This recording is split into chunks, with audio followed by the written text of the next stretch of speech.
হ্যাঁ, কাকে চাই? নমস্কার। আমি ঝিলিক। ওই ব্রোকার কাকু ফোন করেছিল না, আপনার দোতলার ফ্ল্যাটটার ভাড়াটিয়া। ও, তুমি মানে আপনি, তো আপনি এত হাঁপাচ্ছেন কেন? আসুন আসুন, ভিতরে আসুন। ব্যাগটা একটা পাশে রেখে দিন। আসুন।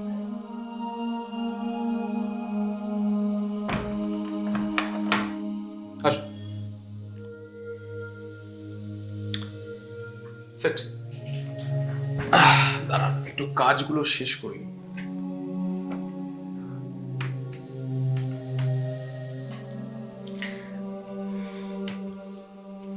টেবিলে তো কাগজ ছড়ানো। আরে এগুলো তো নাটক দেখছি। স্ক্রিপ্ট লেখেন নাকি? ও, না না না, আসলে আমি 18 বছর বয়স থেকে না নাটক থিয়েটার করতাম, বুঝলেন তো। আচ্ছা। তা ওই এগুলো হচ্ছে স্ক্রিপ্টই, আর তার সাথে নাটকের কিছু ডিরেকশনাল নোটস আছে। বাই দ্য ওয়ে, ব্রোকার বলছিল আপনি নাকি আইটি কোম্পানিতে চাকরি করেন। হ্যাঁ, ঠিকই বলেছে। 2 মাস হলো আসলে চাকরিটা ছেড়ে দিয়েছি। কেন? আমি আসলে অ্যাক্ট্রেস হতে এসেছি, কিন্তু কোনো ডিরেক্টর কাজই দেয় না। বলে নাকি আমার ভেতরে ওই অ্যাক্টিং এর ফিলটা নেই।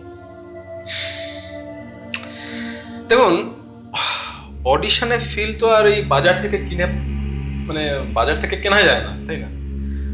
আর এই ক্যামেরার সামনে পাউট করা আর অভিনয় করা, মানে ক্যামেরার সামনে অভিনয় করা, সেটা এক বিষয় নয়, বুঝলেন? চাকরি ছেড়েছেন ভালো কথা, তো নিজের মধ্যে যে আবেগটা আছে সেটাকে হারাবেন না। সেই আবেগটা দিয়েই অভিনয় করুন। তুমি তো চোরের মতো নিঃশব্দে চলে গেলে, আর আমার এই বুভুক কবুকের ভিতর ফেলে রেখে গেলে কিছু বিষাক্ত বিষাদের কাঁটা। কিন্তু এই অমানিসার আধারে আমি আলো খুঁজবো কোথায়? তুমি তো চোরের মতো নিঃশব্দে চলে গেলে, আর আমার এই বুভুক একটা কবুকের ভিতর ফেলে রেখে গেলে কিছু বিষাক্ত একটা বাজছে বিষাদের বাজছে। কাঁটা। কেউ গান টান গাইছে নাকি? আর যদি আমার এই হাহাকার তোমার না, ওই পাষাণের নেটওয়ার্ক হৃদয়ে নেই। পৌঁছায়, তবে একবার শুধু পিছন ফিরে তাকাও, তাকাও।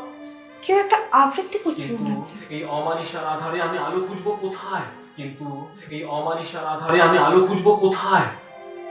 তুমি তো চোরের মতো নিঃশব্দে চলে গেলে, আর আমার এই বুভুক কবুকের ভেতর ফেলে রেখে গেলে কিছু বিষাক্ত বিষাদের কাঁটা। আর যদি আমার এই হাহাকার আর যদি আমার এই হাহাকার তোমার ওই পাষাণ হৃদয়ে পৌঁছায়, তবে একবার শুধু পিছন ফিরে তাকাও, তাকাও, তাকাও।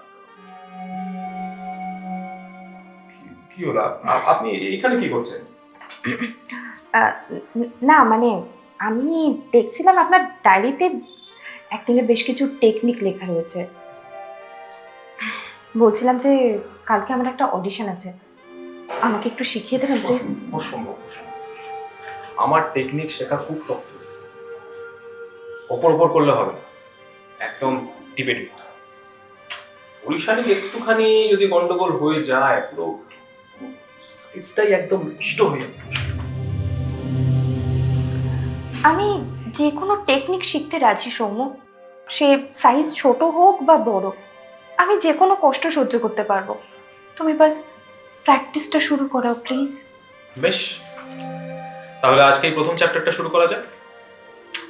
আগে কিন্তু ঠিক জায়গায় ব্যাপারটা ঢোকাতে হবে, তবে তো পারফেক্ট জিনিসটা মুখ দিয়ে বেরোবে। ও মানে তুমি ডায়লগ প্রসেস করার কথা বলছো তো?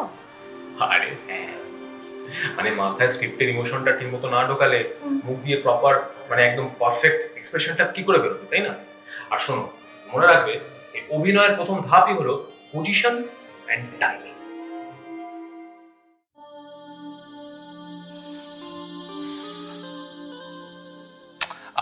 আরে না না, বডিটাকে একটু হালকা করো, এত শক্ত করে থাকলে হবে? বডি ল্যাঙ্গুয়েজ যত নরম হবে, দর্শক তত ফিল পাবে। আর কতক্ষণ এইভাবে বসে থাকবো? হাতে পায়ে তো ব্যথা করছে। আর কত ভেতরে ঢুকবো? আরো ভেতরে, যত চরিত্রের ভেতরে ঢুকবে, তত তোমার ইমোশনটা ভেতর থেকে বেরিয়ে আসবে। তোমার পেটের ভেতর থেকে ইমোশনটাকে একদম একদম ঠেলে বের কর, চরিত্রের একদম ভেতরে ঢোকো। ভেতর থেকে যতক্ষণ না টানটা অনুভব করবে ততক্ষণ বাইরে থেকে লোক তো দেখে সেই ফিলটা পাবে না। আচ্ছা আচ্ছা, বেশ, ঠিক আছে, এবার আমি পারফেক্ট শট দেবো। Very good, very good. তাহলে আমার দিকে সোজা থাকো, তাকালে এবার চোখ দুটো একটু হালকা ছোট করো, ঠোঁটটাকে হালকা হালকা করো।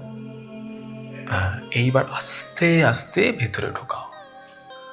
হ্যাঁ, তবে জোরে ধাক্কা দেবে না, আস্তে আস্তে রিলিজ করো। চলো, 1 2 3 স্টার্ট। তুমি আমাকে এরকম ভাবে ছেড়ে ছড়ে দিতে পারো না অর্ক। আমার গভীরের, একদম গভীরে তোমার স্পর্শ লেগে আছে। উফ, একদম গ্রিপ নেই, হাত পা একদম আলগা। এইরকম হলে তো ক্লাইম্যাক্সে গিয়ে পুরো শটটাই ভেস্তে যায়। আরো আরো জোরে চেপে ধরো। মানে আবেগটা। হ্যাঁ, দেখবে যখন তোমার ইমোশনটা একদম পেটের তলা থেকে বুক চিরে তোমার গলা দিয়ে বেরোবে, তখন আস্তে করে চোখটা বন্ধ করে ডায়লগটা থ্রো করো।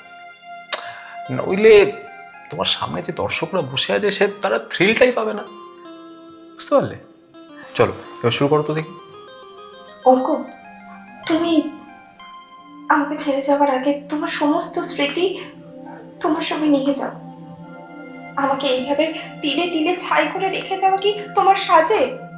জবাব দাও অর্ক। বাহ, very good, very good, very good. এই তো গ্রিপে চলে এসেছে। সত্যি বলছি সৌম্য, অ্যাক্টিংটা যে এতটা কঠিন জিনিস আমি ভাবতে পারিনি। তুমি পুরো আমার এনার্জিটাই শুষে নিয়েছো। আরে ওরম প্রথম প্রথম মনে হয়, একবার ওই ক্লাইম্যাক্সটা ধরতে পারলে না, তাহলেই তো সব হয়ে যাবে। তো তুমি তো এত ভালো অ্যাক্টর, তুমি থিয়েটারটা ছাড়লে কেন? এটা তো তাছাড়া তোমার পিক টাইম না?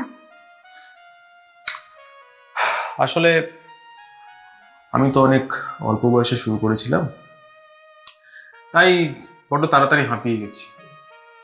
তাছাড়া এখনকার দিনের এই চটজলদি রিলস, ফলোয়ার্স, এই সস্তা বিনোদনের জগতে আমার মতো পারফেকশনিস্টদের জায়গা কোথায়? মানুষ এখন অভিনয় দেখে না, মানুষ দেখে এখন ওই গসিপ, গ্ল্যামার। তারপর এই সিস্টেমের সাথে আপোষ করতে পারবো না বলেই তো আজকে আমি এখানে। হতে পারে তুমি সিস্টেমের কাছে হেরে গেছো, কিন্তু এখনো পর্যন্ত তুমি আমার দেখা সেরা মাস্টার।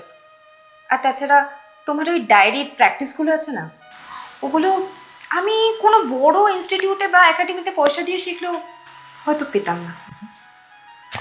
কি যে বলিস।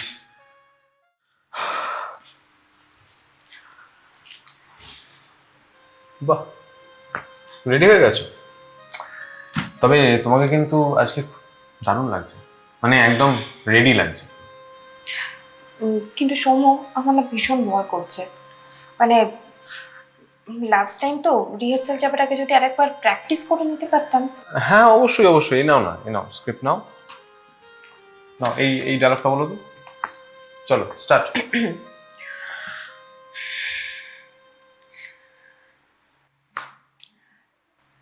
যেদিন তুমি আমাকে নিঃসঙ্গভাবে ফেলে চলে গেছিলে না অর্ক, সেদিন শুধু একটা সম্পর্ক শেষ হয়নি, আমার ভেতরের মানুষটাও মরে গেছিল। কিন্তু কিন্তু আজ আবার আমি সোজা হয়ে দাঁড়িয়েছি, কোনো সহানুভূতি চাইতে নয়, শুধু নিজের অস্তিত্বটুকু তোমার চোখের সামনে প্রমাণ করার জন্য। বাহ, দারুণ দারুণ, এক্স্যাক্ট। এই তো তুমি কি বললে? তুমি অভিনয় শিখে গেছো, তোমার মতো অভিনয়টা জেগে উঠেছে। মানে সত্যি বলছো? মানে কোনো ফাউল ডায়লগ হয়নি? একদম না, কোনো ফাউল ডায়লগ নেই, জাস্ট ইমোশনটা দারুণ জেগেছে। তুমি আজকে যে অডিশনটা যাচ্ছ না, তুমি দেখো গান ফাটিয়ে দেবে, তুমি সবাইকে টেক্কা দিয়ে দেবে। চলো, all the best. Thank you. সাবধানে যাও। হ্যাঁ,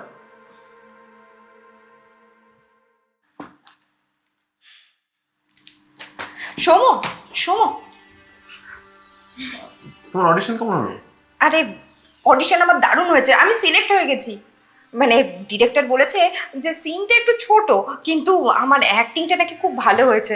মানে আমার অ্যাক্টিংয়ের ডেপথ নাকি সবাই দেখেছে। বাহ, দেখেছো, আমি তো জানতাম তুমি সিলেকশন হবে। আরে শোনো, সঠিক জায়গায় সঠিক ইমোশন করলে তো এরকম হওয়ারই কথা, তাই না?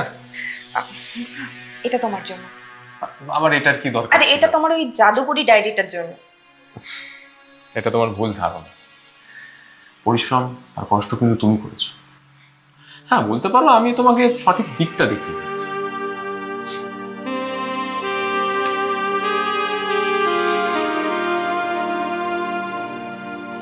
দেখো, দেখেছো, এটা কোনো দরকার ছিল তোমার, তাই না?